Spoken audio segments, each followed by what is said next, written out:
국무회의를 시작하겠습니다.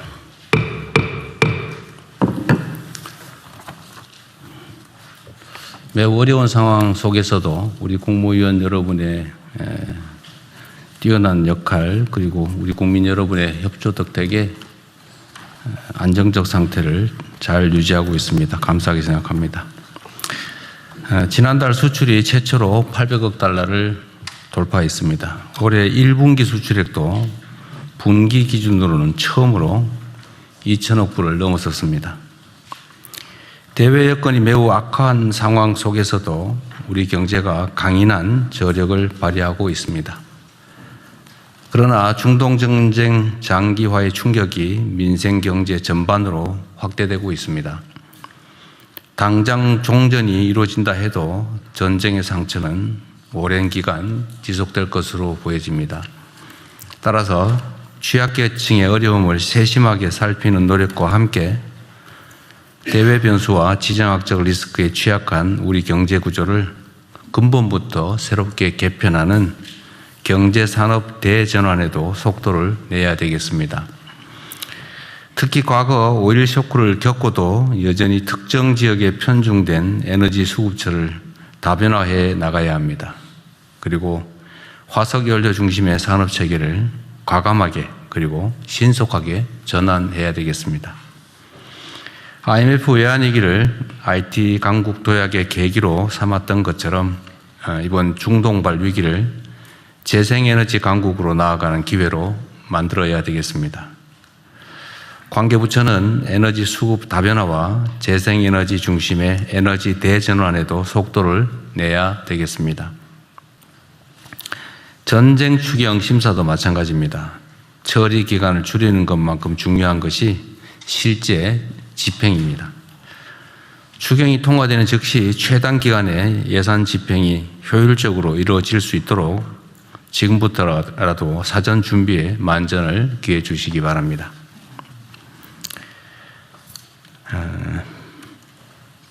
이번 정부 들어서 있을 수 없는 민간인 무인기 사건이 발생했습니다. 그리고 거기에 국정원 직원과 현역 군인이 연루됐다는 사실이 수사 결과 확인됐습니다.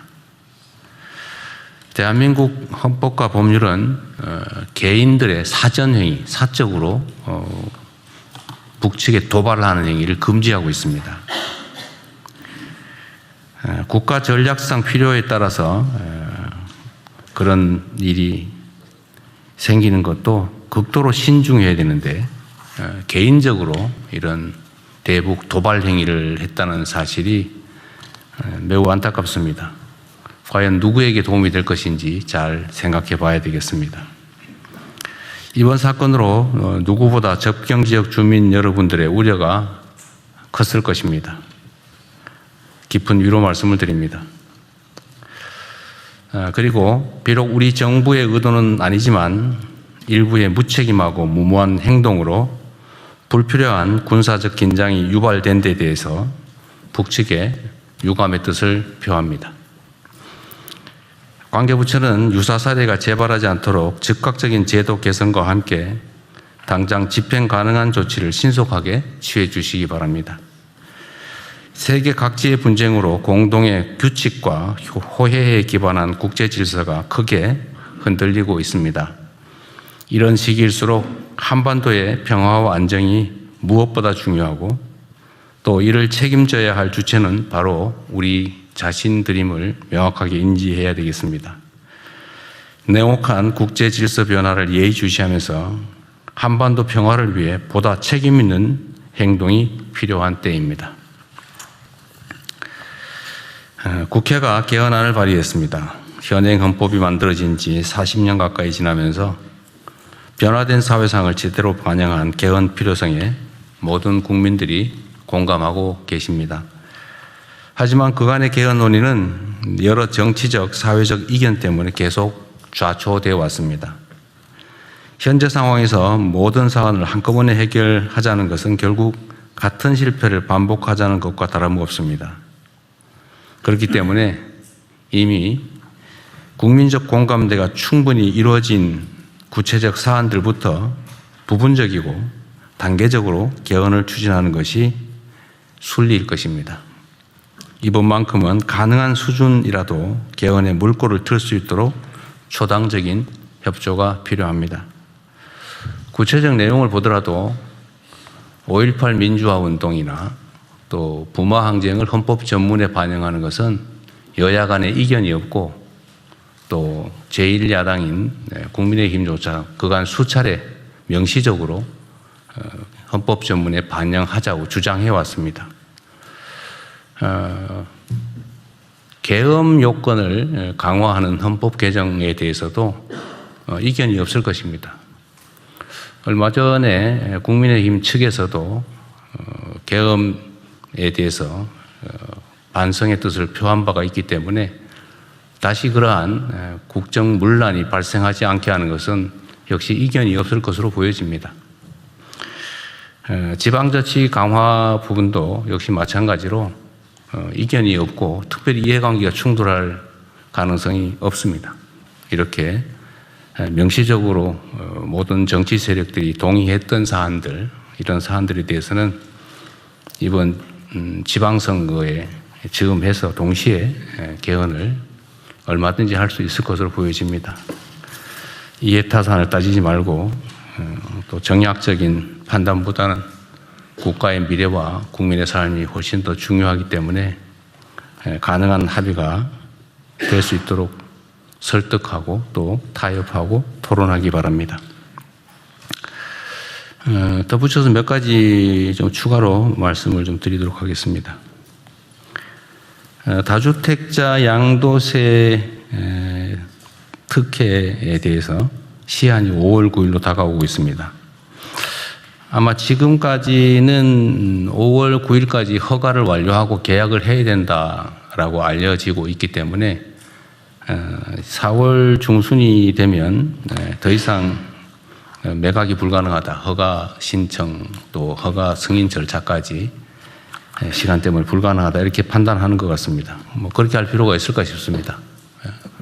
5월 9일이라고 하는 시한은 우리가 지키되 5월 9일까지 허가 신청을 한 경우까지는 허용을 하는 게 어떨까 싶습니다. 필요하다면 해석을 명확하게 하든지 아니면 규정을 개정하는 것도 검토해 봐 주시기 바랍니다.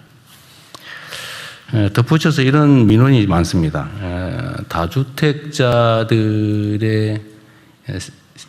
그 주택에 세입자들이 있는 경우는 그 세입자의 임대기간 만료까지는 무주택자가 그 매입할 수 있도록 허가해 주도록 되어 있습니다. 우리가 그렇게 규정을 개정하다 보니까 1주택자들도 나 새 놓고 있는 집 팔고 싶은데 왜 우리는 못 팔게 하냐. 뭐 다주택자한테 왜 혜택을 주고 1주택자에게는 왜 혜택을 안 주냐. 뭐 왜 불이익을 주느냐. 이런 반론들이 많습니다. 당초에는 이게 소위 단기간이나마 갭투기를 허용하는 꼴이 돼서 다주택자에게만 그런 기회를 부여했습니다. 왜냐하면 이게 혹여 수요를 자극하지 않을까 해서 그렇게 했던 것인데 지금 상황은 수요를 자극하기보다는 공급을 늘리는 효과가 훨씬 더 클 것으로 판단이 됩니다. 관계부처는 이 문제에 대해서 과연 어느 쪽에 영향을 미칠지 수요를 늘리는 효과가 더 클지 아니면 공급을 늘리는 효과가 더 클지를 객관적으로 잘 판단하고 특히 1주택자도 세 주고 있는 집 팔겠다는데 왜 못 팔게 하냐라는 항변도 상당히 일리가 있기 때문에 이 점도 고려해서 시행령 개정을 검토해 주기 바랍니다. 다음 국무회의까지는 판단할 수 있게 해 주시면 좋겠습니다. 충분히 논의해 보시고요. 또 이런 얘기들이 좀 있어서 하나 우리 각 부처에 당부를 드리고자 합니다. 각 부처 간에 이 협업해야 될 일이 많습니다. 이 소위 국정을 하다 보면 각 부처별로 이렇게 업무가 구분이 지어져 있죠. 그리고 약간의 기관 이기주의도 작동을 할 수 있습니다. 그런데 잘 생각해 보면 우리가 국정을 나의 이익을 위해서 하는 게 아니라 우리 국가와 국민을 위해서 맡은 일을 대신하는 것인데 그 칸막이 속에서 기득권을 주장하거나 뭐 우리 기관이 훨씬 어떤 게 더 유리하냐 이런 판단할 필요가 없습니다. 모두가 대통령이다, 국정을 다 책임지고 있다는 생각을 하시고 부처의 칸막이를 넘어서서 필요한 협의를 충분하게 해 주시기 바랍니다. 근데 잘 안 된다고 해요. 관성 때문에 그럴 수 있죠. 그래서 혹시 각 기관 부처끼리 협의를 해 보시고 이게 타당한 일인데 협조가 잘 안 된다, 또 대화가 잘 안 된다고 하시면 국무회의에 공개적으로 요청하셔도 되고 개별적으로 저한테 메시지를 주셔도 됩니다. 혹시라도 뭐 그렇게까지 하기 싫다고 해서 방치를 하거나 이러는 경우는 없기를 바랍니다. 그래서 부처 칸막이 문제를 해결하지 못해서 해야 될 일을 못하는 상황이 발생하지 않도록 유념해 주시기 바랍니다. 그건 있을 수 없는 일이죠. 그리고 또 하나 뭐 칭찬 말씀을 좀 드려야 될 것 같은데요. 제가 오늘 아침에도 보고 문서를 보니까 산불 발생 건수가 전년도 대비 또 10년 평균 대비 14.1%가 줄어들었다고 해요.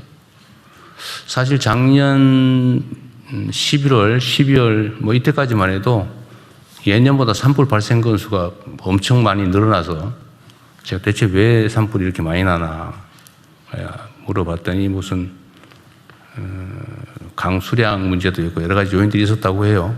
그 후에 각 부처들이 정말 많은 노력을 한 것 같습니다. 그러니까 산불 발생 요인들을 분류하고 또 거기에 맞는 대책들을 잘 강구했는데 예를 들면 뭐 농업 부산물 소각을 못하게 하고 파쇄를 지원하거나 이런 일 잘하신 것 같아요. 교육도 많이 한 것 같고 특히 농식품부가 열심히 한 것 같아요. 네. 어쨌든 잘하셨습니다. 14%가 줄어든 건 정말 많이 줄어든 거죠. 그리고 요즘은 우리가 조기 진화 출동이나 또 초기 대응을 강력하게 하는 것 때문에 산불 진화 속도도 엄청 빨라졌어요.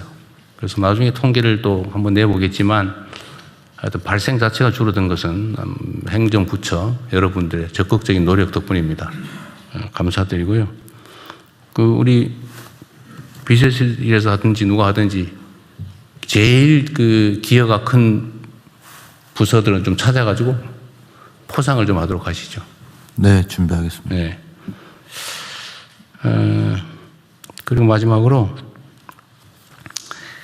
지금 이제 우리가 이 중동 사태 때문에 바쁘기는 한데 그래도 우리가 해야 될 일을 놓치면 안 됩니다. 대한민국의 부동산 투기공화국 탈피라고 하는 국가 과제는 결코 소홀히 할 수 없는 일입니다. 지금 각 부처에서 다양하게 뭐 금융위든 또는 국토부든 여러 농축식품부든 많이 노력들을 하고 계신데요. 준비를 잘하고 계시겠죠. 그러니까 예를 들면 세금 체제를 어떻게 만들 것이냐. 부동산은 필요해서 쓰기 위해서 보유하는 것이지 돈을 벌기 위해서 보유하는 게 아니다. 이게 투기 투자 자산이 아니다라고 인식할 수 있게 또 실제로 부동산을 실제 소유와 관계없이 가지고 있는 게 득이 될 수 없도록 오히려 부담이 되도록 이렇게 세제를 정비하는 문제 또는 남의 돈으로 부동산 투기를 위해서 돈을 빌려서 뭐 부동산을 구매하거나 이런 일이 발생하지 않도록 금융제도를 철저하게 손보는 것 또는 각종 규제를 정비하는 것 그리고 우리가 지금 당연히 하고 있는 일이긴 하지만 부동산 특히 주택 공급 계획도 있는데 그게 차질 없이 좀 더 신속하게 제대로 집행될 수 있도록 하는 것에 좀 더 힘을 쏟아주시기 바랍니다. 하여튼 어떤 정책을 만들 때는 압력이 크면 클수록 즉 기득권의 저항이 크면 클수록 물샐 틈이 없어야 됩니다. 0.1%의 가능성 소유 구멍도 다 봉쇄해야 되죠. 철저하게 점검하고 토론하고 특히 이해관계자들의 반론을 잘 들어보시기 바랍니다. 그 전문가들이 있거든요. 구멍 찾기 전문가, 또 구멍 뚫기 전문가 이런 사람들이 있거든요. 그런 사람들 의견도 좀 들어보시면 구멍을 막는 데 도움이 됩니다.